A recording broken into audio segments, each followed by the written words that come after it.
আসসালামু আলাইকুম, সবাই কেমন আছেন? আশা করছি যে যেখানে আছেন ভালো আছেন, সুস্থ আছেন।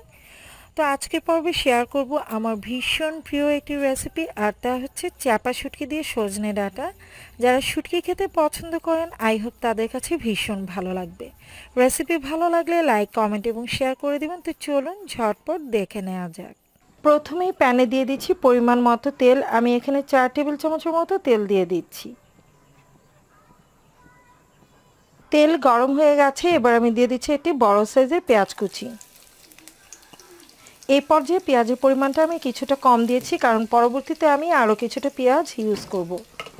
আজকে যেহেতু একদম গ্রামের রেসিপিতে এই সজনে ডাঁটা রান্না করছি, তাই একটু ডিফারেন্টভাবে চেষ্টা করছি আপনাদের সাথে শেয়ার করার জন্য। পেঁয়াজের রঙটা হালকা একটু চেঞ্জ হয়ে এসেছে। এর পর্যায়ে আমি দিয়ে দিচ্ছি এখানে ধুয়ে রাখা চেপা শুটকি। আমি এখানে 5টির মতো চেপা শুটকি নিয়েছি। আপনারা চাইলে অন্যান্য শুটকি দিয়েও কিন্তু সেম প্রসেসে রান্নাটা করে নিতে পারবেন। তেলের উপর চেপা শুটকিটাকে হালকা একটু ভেজে নিব, এতে করে খুব সুন্দর একটা ফ্লেভার বেরিয়ে আসবে আর শুটকিটাও ভালোভাবে ভাজা হয়ে যাবে। শুটকিটাকে আমি ভেজে নিয়েছি তেলের উপর। এবার অ্যাড করে দিচ্ছি খুব সামান্য পরিমাণ পানি।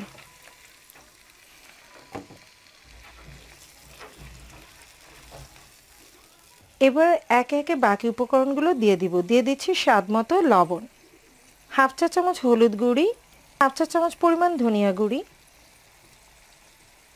লাল মরিচের গুঁড়ি দিয়ে দিচ্ছি হাফ চা চামচ পরিমাণ। নেড়েচেড়ে মশলাটাকে ভালো করে একটু কষিয়ে নিতে হবে। মশলাটা খুব ভালোভাবে আমি কষিয়ে নিয়েছি, আর দেখতে পাচ্ছেন তেল এবং মশলাটা কিন্তু সেপারেট হয়ে গেছে। এবার আমি এতে দিয়ে দিচ্ছি ধুয়ে রাখা সজনে ডাঁটা। আমি এখানে বেশ কিছু পরিমাণে সজনে ডাঁটা নিয়েছি। আমি 1 আটির মতো সজনে ডাঁটা কিনেছিলাম, পরিমাপে হয়তো হাফ কেজি হবে। সাথে 3টের মতো আলু দিয়েছি, আর আলুগুলোকে এরকম পাতলা পাতলা চিকন করে কেটে নিয়েছি। নেড়ে চেড়ে বেশ কিছুক্ষণ এই সজনে ডাঁটার আলুটাকে মশলার উপর কষিয়ে নিতে হবে। কষানো হয়ে গেছে। এ পর্যায়ে আমি দিয়ে দিচ্ছি একটা মিডিয়াম সাইজের টমেটো, আমি এরকম ফালি করে নিয়েছি, আর দিয়ে দিচ্ছি 3টা আস্ত কাঁচামরিচ। এবার এতে দিয়ে দিচ্ছি এটি ছোট সাইজের পেঁয়াজ আর 3 থেকে 4 কোয়া রসুন। আমি এরকম আধা বাটা করে নিয়েছি, অর্থাৎ থেতলে নিতে হবে। আর এইভাবে রসুন এবং পেঁয়াজ দিলে এই শুটকির রেসিপিটা খেতে ভীষণ ভালো লাগে। আপনারা এইভাবে ট্রাই করে দেখতে পারেন। নেড়েচেড়ে আরও 1 থেকে 1.5 মিনিট কষিয়ে নিচ্ছি। কষিয়ে নেওয়া হয়ে গেছে। এবার দিয়ে দিচ্ছি পরিমাণ মতো পানি।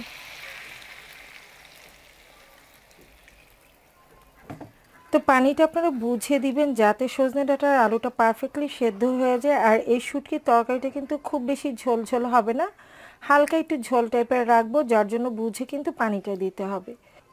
তো দেখতে পাচ্ছেন আমি পানিটা কি পরিমাণে দিয়েছি। একদম সবজি এবং পানিটা কিন্তু প্রায় সমান সমান, যাতে করে এটা সেদ্ধ হয়ে যায় আর হালকা কিছুটা ঝোল থাকে। তো সেভাবে বুঝে কিন্তু পানিটা দিতে হবে। এবার ঢেকে রান্না করব যতক্ষণ না পর্যন্ত সজনে ডাঁটা আর আলুটা সেদ্ধ হয়ে আসছে আর ঝোলের পরিমাণও কিছুটা কমে আসছে।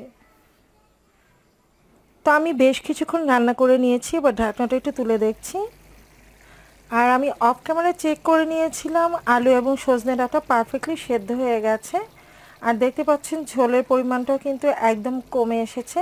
তো খুব বেশি ঝোল রাখবো না, এরকম গা মাখা ঝোল থাকবে। এভাবেই কিন্তু এই সজনে ডাঁটা শুটকি রেসিপিটা খেতে ভালো লাগে। অতিরিক্ত ঝোল আবার খেতে ভালো লাগবে না। তো এই পর্যায়ে আমি এটাকে চুলা থেকে নামিয়ে নিব। আর দেখলেনি কত সহজেই কিন্তু একদম গ্রামীণ টেস্টে আপনার এই সজনে ডাঁটা দিয়ে শুটকিটা রান্না করে নিতে পারেন। আর গরম ভাতের সাথে কিন্তু ভীষণ মজা লাগে খেতে। তো আমার কাছে ভীষণ ভালো লাগে, তাই আপনাদের সাথে শেয়ার করলাম। রেসিপি ভালো লাগলে লাইক, কমেন্ট এবং শেয়ার করে দিবেন। যারা এখন পর্যন্ত আমার চ্যানেলটিকে সাবস্ক্রাইব করেনি, তাদের কাছে রিকোয়েস্ট রইল চ্যানেলটিকে সাবস্ক্রাইব করে নিয়ে পাশে থাকা বেল আইকনটা অন করে দেওয়া। এতে করে আমি যখনই কোনো নতুন ভিডিও আপলোড দিব, আপনার সাথে সাথেই কিন্তু তার নোটিফিকেশনটা পেয়ে যাবেন সবার আগে। তো আজকের মতো এখানেই বিদায় নিয়ে নিচ্ছি। সবাই ভালো থাকবেন, সুস্থ থাকবেন।